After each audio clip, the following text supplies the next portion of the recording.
G'day. Welcome to the AgriCoach podcast for families on the land who want to grow their family's wealth and prosperity across the generations. I'm your host, Ben Law, and I'm the Financial Bloke. G'day everyone, welcome back to the Wealth and Wisdom podcast. My name's Ben Law and I'm the Financial Bloke. As I've said many times on previous episodes, for almost 25 years I've been really fascinated by what makes some families on the land become prosperous, both now and then maintain that prosperity across the generations, and others with what on the surface seems like the same resources and the same opportunities absolutely fail, or at best hover well below average. What I've come to realise is that one fairly common trait that the prosperous families share is that the agribusiness is run by what I call a high-performing family. So what is a high-performing family? Firstly, high-performing families are bloody good producers. They're always trying to do better, but they're also intensely focused on their family relationships. They're always striving to achieve strong, positive relationships, effective communication within the family, and they've worked out how to collaboratively work towards a common goal. Now, I just want to be clear, high-performing families are not perfect. They're far from it, but they're very aware of the things they need to work on, and they're always driving to do better in all aspects of the business and their personal lives. I recorded a podcast at Beef 24 for Rabo with the Lord family, who in my eyes are absolutely a high-performing family. If you haven't heard that episode, which was number 72, I'd highly recommend you go back and check it out. Now, after the episode, when we released it, a number of people came back and say, hey, we'd like to hear more from Nikko and Jade and also Artie and Casey. And the Lords have graciously agreed to appear on the podcast again. Firstly, we're going to be interviewing Jade and Nikko today, who is the next generation coming through. And then next episode is going to be Artie and Casey, who are the retiring or the older generation. So I'm looking forward to releasing both of those episodes. Now, those of you who don't know the Lord family, they run Lord Pastoral with around 25,000 head of cattle. Artie and Casey laid the foundations of the business. Nikko and Jade, along with their three children, Jocko, Sandy and Ruby, live on farm. Jade grew up in Brisbane and isn't from the land. Nikko has two off-farm siblings, Zara and Ali, and whilst they may not be directly involved in all operational aspects of the business, they are integrally involved in the family business overall. So on the surface, they have a lot of opportunities with scale, which they've built over 20 to 30 years, but they also have all the challenges that most families have, which is bringing through the next generation strong driven personalities, off-farm siblings that needed to be included. Nikko's wife, Jade, came from a non-farming background. So I think this will be a great insight into how families can deal with many of the challenges as you as listeners will be dealing with on a day-to-day basis. So without further delay, I want to welcome back Nikko and Jade. Thanks, Ben. Hey, Ben. Good morning. Well, glad to have you here. I know you were saying to me just a few minutes ago that you're processing 3,000 head of cattle this week to be out by, well, today's Monday, and they've got to be out by Wednesday on a truck. So thanks so much for being here. I can't believe you've done that. Scrubbed up well by the look of it too. Yeah, you wouldn't want to smell us, but we're there.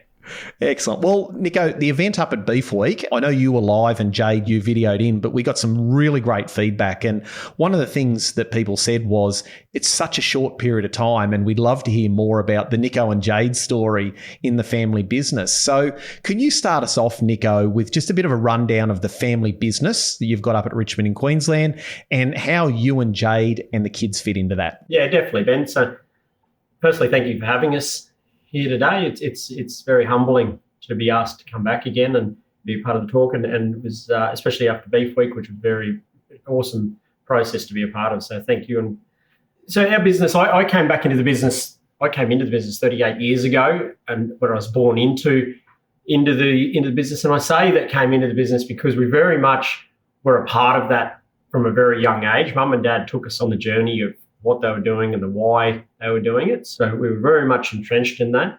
Mum and Dad had a very holistic or regenerative ag approach from an early on. And I think that came through the need that they were a small business with a lot of debt, and through necessity and squeezing the lemon, and they were asking questions as to why. And so out of that became, a very strong regenerative ag approach. How can we get the most out of this country? Years later, Jade came along in 2012. Oh, you got to think hard. Be careful. That was a minute ago. And it was actually the start of what was to be a roaring drought, hopefully the biggest drought of my life. And we met on Farmer Wants a Wife. And after 12 months of doing the back and forth, we decided to take a plunge and moved in together, which was a very tough situation.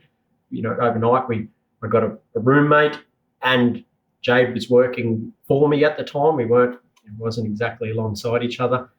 And that was tough. It was very, very tough. And on top of that, there was a lot of stress because of the drought at the time. So and I kept saying, this isn't what it's usually like. This isn't what it's usually like. And I look back and I think, wow, I can't believe she hung around. Like, that was baptism of fire. For 10 out of 12 years, it's been challenging. Yeah, it was for a very long time.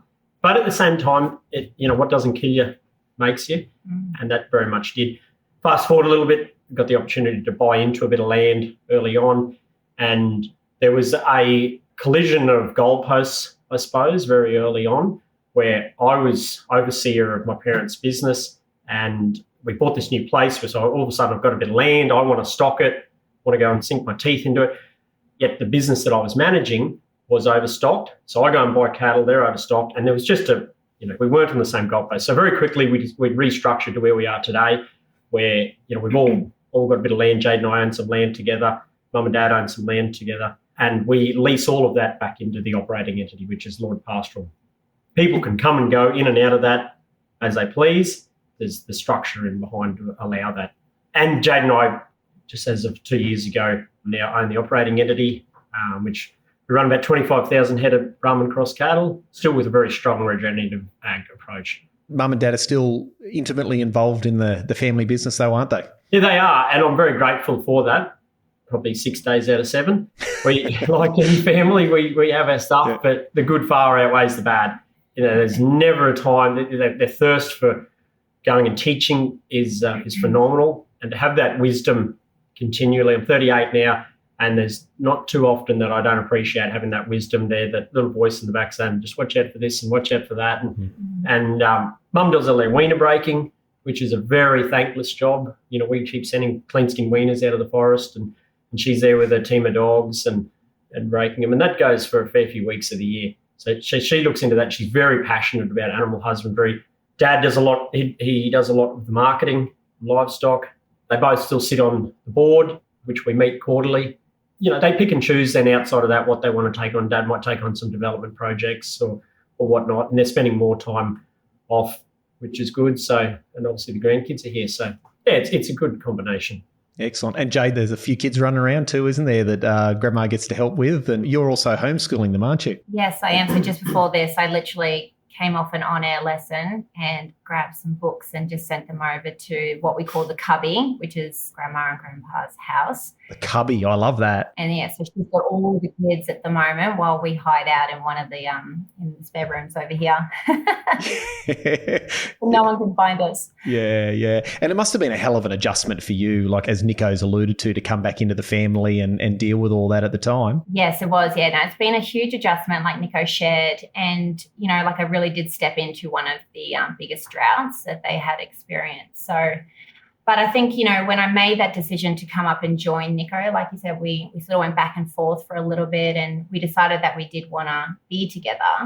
So the only way for us to do that was for me to move up and join the team. So I became like a full-time Jillaroo and was very operational. And I did that up until I was pregnant, about 6 months pregnant with our first child. And it was very challenging. I've had many tears and tantrums in the paddock over a fence line or a cocky skate or something like that. Very trivial things. But as hard and as challenging as those years have been for me, like it's really set Nikko and I up, or set me up to support Nikko in this business that we've now created. So I can be a part of the strategic planning, and I'm also very knowledgeable in the operational side, so I can really support him and be a part. Nowadays I'm sort of pulled in a few different areas because of the children and the teaching and my own businesses. but I'm still always in the background knowing and understanding and overhearing what's going on in the business and can be a part of those big decisions and support Nikko, because you know how challenging it can be for an owner, manager, everything. So yeah, I think as a team now we're pretty strong. Excellent. So Jade, I want to duck into, before we go too much more down the business, so the Lord family from the outside looking in has really done a good job at succession. Now, like Nikko probably said, 6 out of 7 days, everyone's happy with each other and there's got to be a day of dust up. And I think that's normal for any family to have some sort of argy-bargy at some stage to try and find their equilibrium. But you coming up from Brisbane and really being outside that world is a hell of a culture shock in itself, let alone being led into a family. And I know I had quite a number of ladies reach out to me and say how great it was to hear that there was someone else like them who didn't grow up on the land or maybe out in the country. They've married a farmer and then they've really struggled. So I'd like to really sort of get a bit of an understanding from you is, like you said, there was moving from the city out to Richmond. How far are you from the nearest town, Nikko? 120 kilometres. 120 Ks. There's not the local coffee shop like there is down in Brisbane. Moving into a new family, completely different world. Middle of a 12-year, did you say 12-year drought, I think, Nikko, wasn't it? Yeah, it was a good 9 or 10 years, yeah. Yeah, so 9 or 10 years worth of drought. You know, what is it you see that helped you and Nikko survive the odds and not only just sort of survive them, but ultimately from everything I can see is actually really thriving? What do you think, Jade? There's a couple of things there, and there's been, you know, I've had a lot of support along the way as well in order to make it happen. But, you know, again, right from the very beginning when we made the decision to live and work together, I consciously made that decision that I had to integrate into his world, that I was not going to try and pull him out of this. Like, I really had to get to know and understand. And there was, you know, first couple of years really, really challenging. And then the second thing is that I had to then learn to integrate my passions into this lifestyle. And even that was quite challenging because in the middle of the drought, we were working 7 days a week, which was really burning me out. And I completely lost my identity and who I was and all that fun inside of me. So it was about in the second year where I said to Nikko, look, something's really got to change here or I'm going to keep going downhill. And so I got out into the community and I started teaching yoga. Like I went and taught myself and did my yoga certificate. And I started teaching yoga and martial arts to the children, which is another huge passion of mine, and just bringing some really healthy mindset and mindfulness to the community. More so, you know, I really needed it for myself, but I could also see that the other women in the community and the men needed it. So I think it's really important to go and integrate your purpose and passion and to not let it go and not to give it away, that, you know, you both need to be fulfilling your own dreams in this beautiful lifestyle out here. And then secondly, and I'm sure Nikko won't mind me sharing this story because we have spoken about Too late, Nikko. Can I object? Yeah. But, you know, like Nikko and I both know that like we wouldn't be sitting here today sharing this story with you and with everyone if we hadn't gone and done a lot of personal development and communication workshops and really decided to work on the relationship and work on ourselves to better support each other. You know, back in the early days when there was a lot of pressure on us and you know, like we were learning to live together. We were learning to be a couple. We were learning, lots of different things. And I think if it wasn't for that, like I actually have walked out a couple of times and I would get down the road figuratively and I knew that it wasn't the right thing to do. You know, like there was something unresolved in the tension between us or in the miscommunication between us because we just didn't have the awareness yet or the teachings yet on how to best support each other and for two people to be heard. We were both really just surviving in a really tough environment at that time. And I knew by walking away, it was just a cop out on myself, to be honest. And I didn't like that. So we would always come home and we would get through it and we had a lot of support around us. And then we went to quite a few different personal development courses that we still continue today and we send all of our staff and our family to. And it's just something that I feel like we both need to keep, that everyone needs to keep working on in order to keep moving through the different chapters of our lives. That was a big turning point for us. I'd grown up in a family that was very much like, talk about your problems, don't go to bed on a dust up. And and then when Jade and I came in, and I'm like, what's wrong? Just talk about it. We don't have time for bloody... Just sort it out, Jade. Just tell me what's wrong so I can fix it. She'd hunker down and it'd just get worse, and then I'd get hot and it'd just snowball. And took a bit into, 10 years later, it's actually the other way around, where Jade is, through a lot of training, is very much the proactive one with, hey, there's a problem here, we need to sort this out. And I'm sort of getting older and probably grumpy or whatever, and oh God, just leave me alone. So it's so to a credit, Jade does a lot of work in the mindfulness space, and it's very impressive. So it's interesting, guys. One of the key things I see in families, what I call high-performing families, is personal awareness and personal development. Farmers and business owners in general will spend so much time working on breeding better cattle or better cotton crops, and they're so obsessed on that, but they forget the people, and they forget that a family business is rooted in family and individuals, not in cattle. And you can have the best cattle operation or the best cotton property, and you can have the best yields, the best kilos per acre. But if the family doesn't get along or the relationships don't get along, there's no business. This is where it crumbles down. So I applaud you for doing that. And it's a common thread I see throughout the industry. And it's funny, as soon as you talk to a lot of people about, you need to do some personal development, they look at you like what is it? One of friends, that's all that woohoo stuff, Ben. We don't need to worry about that. We just need to work harder and make more money. And even if you make more money, it's not going to fix your problems, is it, Jade? No, it's not. You are absolutely right. It's really important to first be aware of your state. And I know how easy it is, particularly back in the early days, how easy it was for me to just project my frustrations and possibly resentment onto my primary partner, which of course is not helping the situation. But, you do.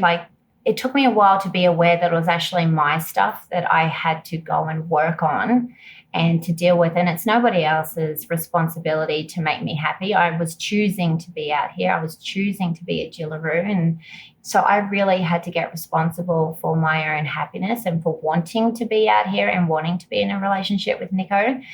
And it definitely, in the early days, I'm going to say, I really was projecting a lot of stuff onto him. And, once you clean that up, it just changed everything in our relationship and just made working together. And then, we've grown a beautiful business together now. And Ben, it's interesting with the personal growth and the witchcraft sort of perspective that it has. I remember 20 years ago, or even 15 years ago, when I started recruiting, and low stress stock handling as a child was very much, it was a bit witchcrafty, and so was rotational grazing and all that. And it's interesting, over the last 10 years that there's been a complete culture shift with that, where there is hardly a resume that I will look at now that they'll either say, I've done a low stress stock handling course, or at least that I'm really aware of those practices, which I think is a great shift culturally that's happened. And I think personal growth is very much on that path, where the same people who I knew 15, 20 years ago who were preaching low stress stock handling are all, and the most successful people that I know now are all doing personal growth. And there is still a large population out there who are just not game to tap into it. But I feel very confident that it is going that way, that if people want to have a successful marriage, have a successful business, relationships, or just be able to manage their own mental health, that it's a necessity. Absolutely. I mean, if I said to one person, Nikko, if they came to me and said, how do I become successful? I said, work on yourself, not on your business first. And I think that makes sense. So next, Nikko, I want to duck off into one of the big problems I see in families, especially in the succession space, is when you've got dad and mum on the farm, and then son or daughter comes back to the farm. They've grown up with mum and dad. They've gone away to boarding school or university or college of some description, and they're like a bull at a gate. They're full of ideas. They're full of confidence. And I think at Beef, you said that was you. And I think it was, you said your dad gave you enough freedom to try things out, but you couldn't really get yourself into any serious trouble. Yep. Kind of enough rope to make a halter, but not enough to hang yourself. Yeah. Now, that's a tough balancing act for any dad to do. And I hear that from families all the time, Nikko, that they go, my son's not ready. He's got all these ideas and he never follows through, and he's I just know it's not right, and there becomes this tussle. Now, looking back over how you and your dad went through that stage, how did your dad handle it well? And how are you intending to handle that with your young fellas who are starting to grow up and be mentored by you? Geez, it's a $1 million question, isn't it? I think with, giving them enough autonomy to grow, but just not too much that it's going to crucify the business should those mistakes not pull off. And Dad, we had the same relationship with as most father-sons do. Dad, I want to do this, and he'd say, oh, God, there's X, Y, and Z why we shouldn't do it. Right? But one thing that he did work out pretty early on, he and I are both similar personalities in that sense. We're both very... I noticed that, Nico. We're optimists, we're dreamers, we're a bit of energy and we'll go at it sort of thing. And he learned very quickly not to try and say no, but, hey, mate, that's awesome. We wouldn't even say it's awesome, but fathers don't say that. But, hey, mate, that's good. Go and work it out. And half of my ideas straight away, I wake up the next morning and I'm like, I'm not doing that. Too much like hard work. And then the other half I might work out. And then of those that I do work out, you probably get your own answer on another 3/4 of them. So 1 in 10, I might then go to him and say, hey, I've worked this out. These are my numbers, rah, rah. And then that sort of puts the ball back into his court a little bit to okay, well, he's done the financials on it, done a SWOT analysis or whatever it may be. And it gives him a conversation that he can actually be a part of then, because rather than just listening to someone's dream, which is all well and good, but can be an endless conversation quite often. So I thought that was one really big take-home message, just to not to say no, but just to say go and work it out and, give a bit of structure too. There's a lot of young people out there who sometimes might lack the financial literacy or, not know how to do a gross margin or a budget or something like that. And he was awesome in that area for teaching. He loves to teach. So you just got to ask the questions and he will do. So that was quite motivating. I think also we've always been surrounding ourselves with people who, consultants, whether it be grass, financial, livestock, whatever it may be. And so there was always resources around me to be able to go and pick up the phone and say, hey, what do you think? Can you help me out with this? Do you think when your kids get to sort of their early to mid-20s, you'll remember Nico from the early to mid-20s, or do you think you'll be going, back in my day, I was never like that? It's already happening. Yeah. And I've got some very energetic little kids. Jade's family just look at these little live wires and just think, where's this come from?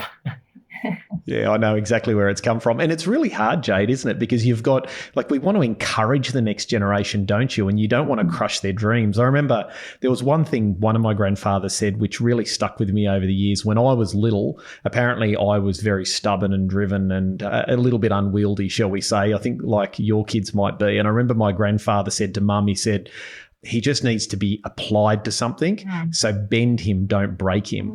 And I think that's really important for young boys. How you and Nico are sort of preparing the kids to be able to come through, both the boys and the girls? Well, like you said, we're really supporting, they're only 7, 5 and 2, but already we can really see their passions and their skills and what really excites them. I think the most important thing that we can do is support and encourage that, and how beautiful to be able to do it in this kind of lifestyle and in this environment where it's so hands-on, and they get to see us every day work. We have really great fun days, and we also have really tough days and long days, and they get to see us and have a really strong work ethic, and we're sort of being a role model for that already. We're also teaching them about life and death and about asking for help or digging deep. And I think they are all really important skills, as well as communication, as you can imagine. We tried to have our first family board meeting the other night, and I think we'll give it a couple of years. Didn't go very well. Didn't go well. My daughter's just turned 8 and my family meetings are awful difficult with a whole bunch of eye rolls. So 2 years later, it's not going to change, Jade. Good to know. But we're just working on their strengths. And Jock, our 7-year-old, he's such a machinery man and got a great mind, like an engineer, loves pulling things apart and building them back together. And also how much does everything cost, and very money orientated. So, we're just really explaining him the costs and how to make more money. And he's already growing gardens and things like that. So he's our machinery man. And then Sandy, our 5-year-old, he is so in tune with animals and can just beautifully see them already and loves mustering and working in the yards. So he will do that all day. So, whenever they've done their school or whatever, their reward is either going out mustering or going down to the yards. Jock, he would not bribe me, but like we got his schoolwork done and then I had to teach him how to drive the tractor, and that was like so exciting for him, and he's only 7 years old. And then Ruby, she's only 2, but already, she's showing some skills, and I think we just need to support her, and we will. We'll just support her and encourage her and see where it ends up. And I think that's the best that we can do as parents, is not have an expectation on how they are to fit into this world and into this business, but just show them the beauty of working together as a family and how family can work together, and see what happens. I'm guessing with a family business, most families grow up with conflict. There's some sort of conflict, whether that be major conflict or minor. But are you also teaching them how to deal with even just little bits of conflict within the family, and how as a family we don't shy away from conflict, we actually have a discussion, and that those personal resilience and also addressing it rather than sweeping it under the carpet, so to speak? Yeah, absolutely. It's all about honesty and loyalty and communication and, like showing up in the conversation. Yeah. Showing up when you don't want to show up. It's after the 2 boys have had a scrap, and getting them to actually come back and talk about it when it's quite easy for them to go and run and just want to go and sulk in the bedroom. Yeah, and apologise, and just knowing the consequences for their actions. And why actions. they're apologising. Why they're apologising. And, like you might think for a 5 and a 7-year-old that they're hard conversations, but they understand, and like it really is setting them up. Because I see when we go out into the communities or we go to the mini schools and that, they're very aware and they're so thoughtful to the other children in including them or making sure everyone's okay, or if someone gets hurt, they go and I think they're beautiful skills to teach them at a young age. Yeah. And you mentioned you're having a family meeting. I have family meetings with my daughter, and I tell you what, they're not the meetings that I like. They don't go like the business meetings I have. Let's just put it this way. And as I said, it's oodles of eye rolls, but we're talking about, communication, and we're talking about resilience, and we're talking about what we're planning coming up, and we talk about finances and money and goals and aspirations and all those sort of things, which I think I want to instill from a young age. And when I spoke to Artie the other day, he said, Nikko, you guys were starting family meetings when you were really young as well. What are you hoping to achieve with having these family meetings? I think it's about kids feeling like they're heard and included. Yeah, and included, because they're very much on our dream. Hey guys, with mustering and there's a lot of conditioning going on there, but it's like what would you guys really like to do? Is there any stuff you'd like to? And them sitting there and really like to do a little bit more fishing. Like, okay, cool, let's make that happen. So it's just about and then probably being able to say. And not trying to use it too much as leverage, but hey, we are a business and a family, and there's jobs that need doing. And hey, if you guys can do these jobs, then we will go as a reward. We'll go fishing. So it just gives us a little bit of structure and teaches them a little bit about that. If you work for something, there's a reward at the end of it. It's not just an expectation of I want. We work very long days, and some weekends we have to work as well, but we always let them know why, like what we're doing, and include them in that. But also we want to have plenty of family time, and one of my highest values is family, but not just family, but creating experiences for our family. So really ensuring that the fishermen or the beach holidays or the snow holidays, or just that there's a reason why we work hard and we go hard for so long. Like first round and second round, it's just head down, bum up. But then we always make sure that there's a chance for us to come back together and enjoy life, as a family away from, outside of this bubble. Yeah, well, it's important, isn't it? Because if everything becomes about work, then everything's about work, isn't it? Whereas, as you said, your highest value is family experiences. I think a lot of families on the land could actually really learn from that, because I think a lot of them miss that.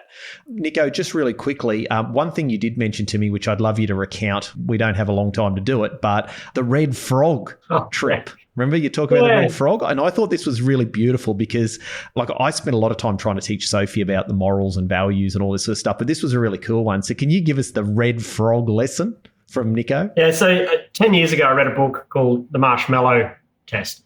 They gave a bunch of 4 to 6-year-old students, a classroom of 4 to 6-year-old students, a marshmallow. Sat it in front of them and said, if you cannot eat this marshmallow for 15 minutes, we will give you a second marshmallow. And then they followed those kids over the next 40 years. And in every area that they measured those kids, they were more successful in their life. And what it was called delayed gratification. So being able to resist for something greater. And you can overlay that to a lot of stuff in life that we do. So anyway, a few years ago, Jocko, our eldest, we were camping up the top of Woodstock in the gorges there. And we're about to go on a hike to this beautiful lookout. And anyway, we don't have too many lollies and soft drinks for these kids and that, but we a little bit here and there anyway. So I had this red frog, and I thought, I'll try this. And thinking that sounds a little bit evil, especially out camping. Yeah. And so I said, what hey. They don't know doesn't hurt them. I said, hey, yeah, exactly. I've got a little red frog here, and his eyes light up like, what kid doesn't love sugar? Yeah. And I said, but hey, I've got a deal for you. And he's always been big on his deals. He's like, always, Dad, I've got a deal for you, like you love. Yeah, deal, mate. And I said, well, I've got a deal for you, mate. You can either have this now, or when we get to the top of that hill, I'll give you a second one.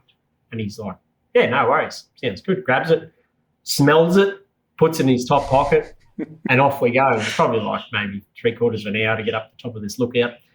And he pulls up halfway, smells it again, and I said, you going to eat it? He goes, no. Puts it back in his pocket. Done a deal, Dad. I've done a deal. Get up to the top of the hill. We sit down, and I give him his red frog, and we sit down next to each other, and he hands the red frog back, and he goes, this one's for you, Dad.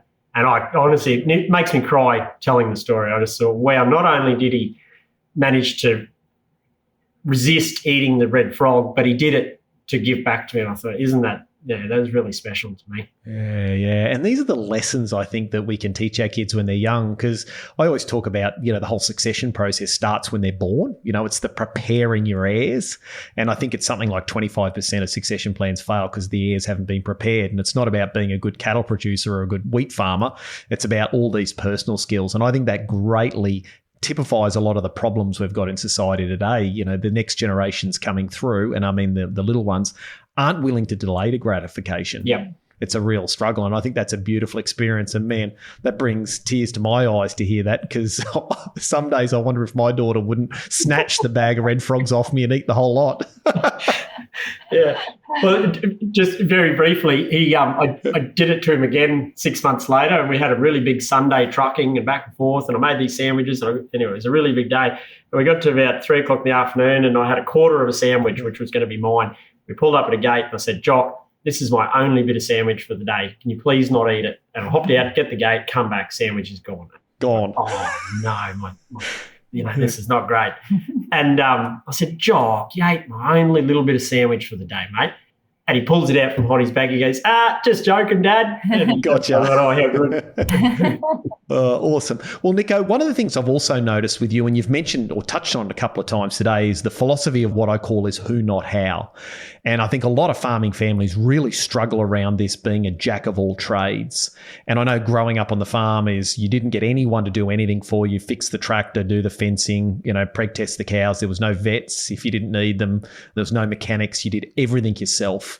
And what I've noticed in high-performing families is they acknowledge the fact that we can't be all things, and that in certain areas of our life, the best way is to bring in a who, someone to help us, rather than trying to learn how to do it. I sense that's been a really important for you guys. Has it been important, and how important to you do you think it actually is? Yeah, it definitely is, because I believe I'm probably a bit more of a jack of all trades and a master of none. I don't know if there's a lot that I'm awesome at, but I think it is very important. Well, being a husband, Nikko. Don't. Let's not put that out to the jury. But I think it's very important to be realistic on where your ability is at and where your strengths are at, and not be afraid to don't let your ego get in the way of making sure that you get the right people in to do the job. And for me, that was quite simple, because even though I went to Marcus Oldham for a few years and learned a lot of financial budgeting and areas like that, information retention doesn't seem to be probably as good as it should. And that was with everything. I think there's just, whether I'd be looking at analysing irrigation or, you could go into every different example. I think there's so many people out there who do it really well. And even if you are strong in that area, there's always somebody who's doing it better. So for me, I've also always been very proactive with finding those people. And I believe we have a great network of people who are doing awesome stuff, a lot of friends and consultants, and a lot of them are just friends. Like, it's not even people that we're paying for that advice.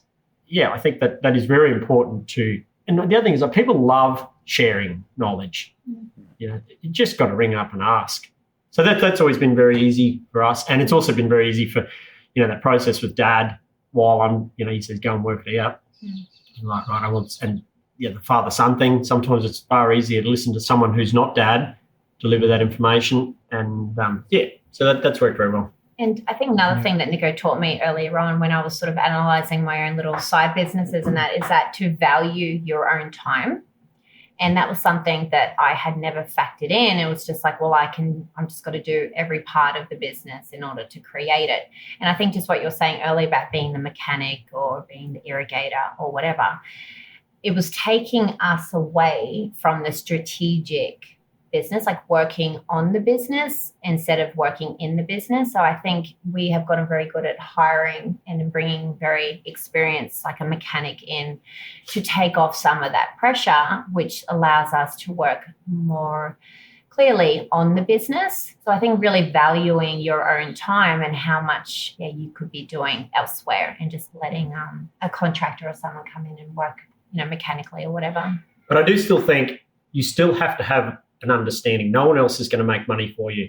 And I still think you have to have an understanding of that decision. You can have people in there assisting you, but we're very clear in terms of the budgeting, and I don't want an accountant or a consultant to be doing that for it. It's just too much at stake for you not to be at the wheel.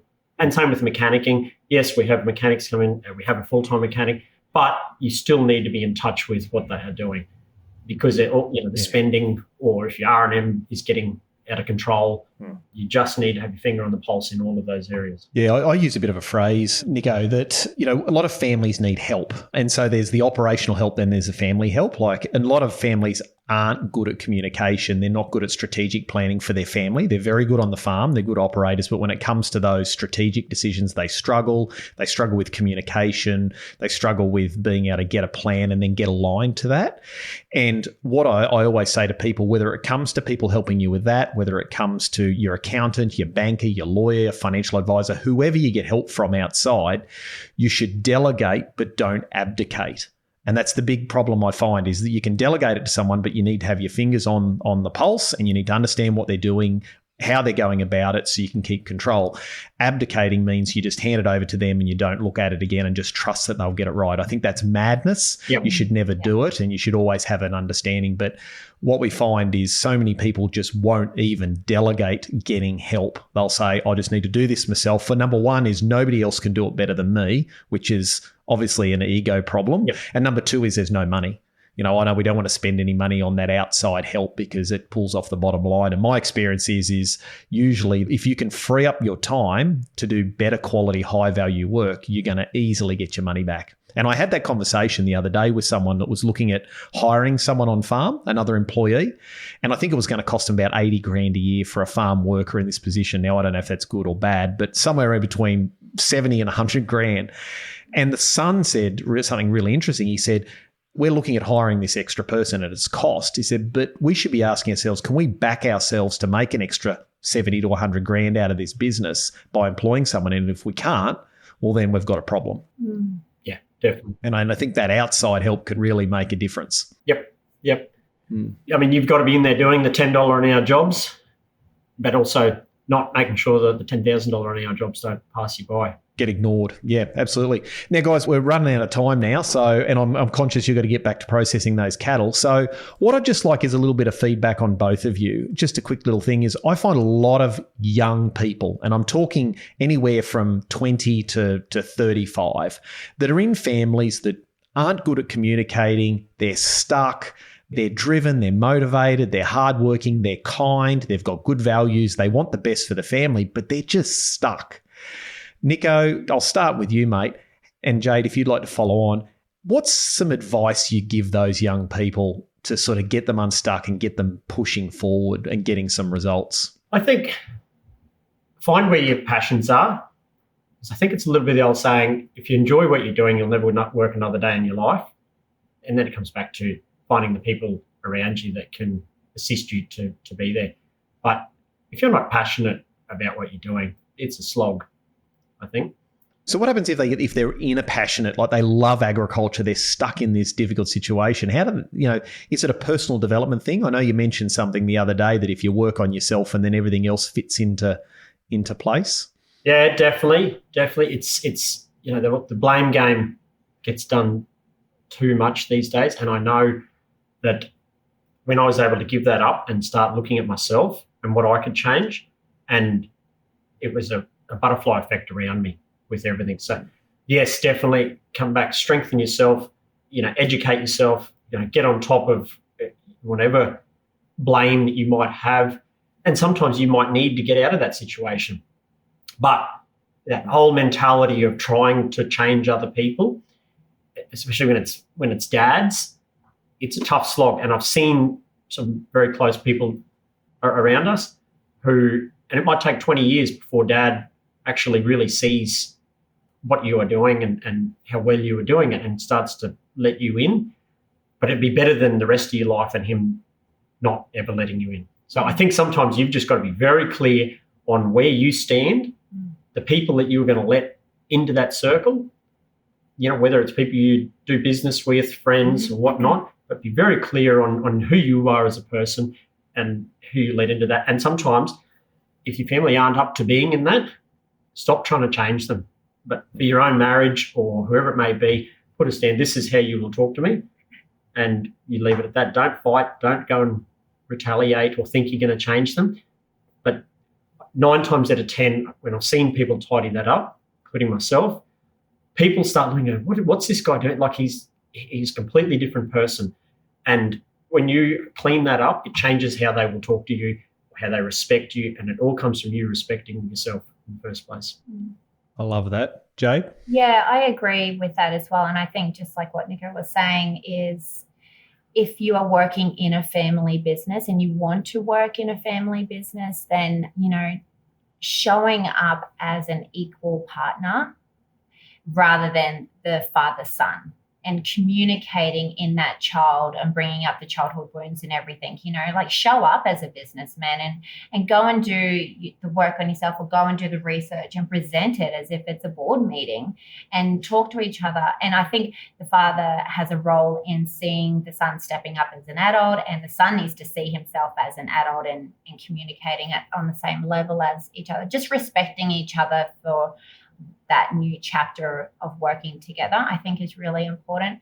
But also there's the choice, like Nikko said, if that family dynamic is going to be tarnished, then you need to make the decision whether or not you want to remain and keep that father-son relationship. I'm just talking about father-sons, it could be mother-daughters as well. The father-son relationship, or if the business is more important. Like, what's more important? Because, if it means going and working for somebody else and really being able to let your passions and your skill set shine somewhere else in order to save your family's dynamic, then maybe that's the choice as well. But yeah, I think just a lot of personal awareness and asking for help and just getting, talking it through with someone. But yeah, I think there's always an option to progress and work together as a family, definitely. Yeah, I love that. It's interesting. I always talk about high-performing families, not high-performing farmers, because, again, if your family's not performing really well, you're not a close family, you're not communicating, and I'm not talking you have to live in each other's pockets, but you have to be able to communicate and be resilient and be aligned and on the same page.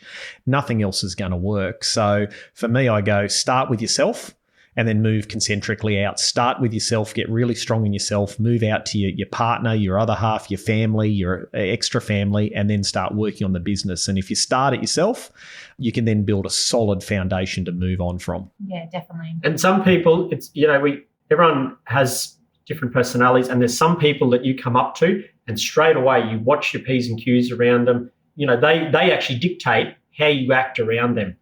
Whereas other people, they're a slouch and they're swearing and they don't have self-respect or love, and it just oozes off them. And that is how you treat them. So tidy all that stuff up in your life, and that will come back to you in spades. Yep. Greatest investment you can make is in yourself. Mm. Yep. Yeah, awesome. Well, look, guys, I'm very conscious of time. I'm watching the clock. I know Nikko is ready to crack and get out there and process a few more of those cattle. Thank you so much for today. That's been an amazing interview. I've really enjoyed that. I love what you're doing.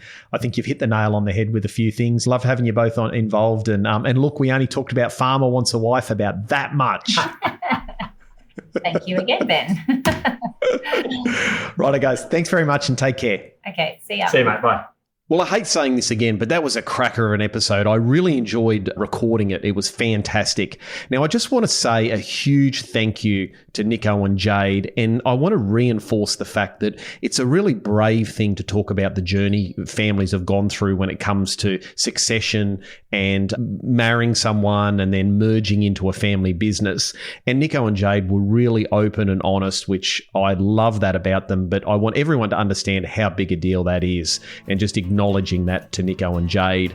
So that's it for this week. Next week or next episode, we're going to have Artie and Casey on, which I'm really looking forward to.